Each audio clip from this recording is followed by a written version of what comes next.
ಯಾಕೋ ನನ್ ಮಾತಿಗೆ ಬೆಲೆನೇ ಇಲ್ಲ ಈ ಮನೇಲಿ.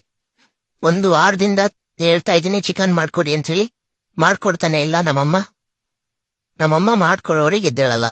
ಈಗ ಮಲ್ಕೊಂಡಿರ್ತೀನಿ, ಅವ್ರು ಮಾಡ್ಕೊಡೋವರೆಗೂ ನಾನು ಎದ್ದೇಳಲ್ಲ. ನೋಡೋಣ ಅದೆಷ್ಟು ದಿನ ಆಟ ಮಾಡ್ತಾರೆ ಅಂತ.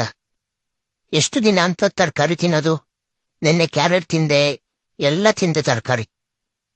ಈಗ ಮಾಡ್ಕೊಡೋವರೆಗೂ ಎದ್ದೇಳಲ್ಲ. ಕೋಪ ಮಾಡ್ಕೊಂಡು ಮಲ್ಕೊಂಡಿದ್ದೀನಿ ಹಾಗೇನೆ.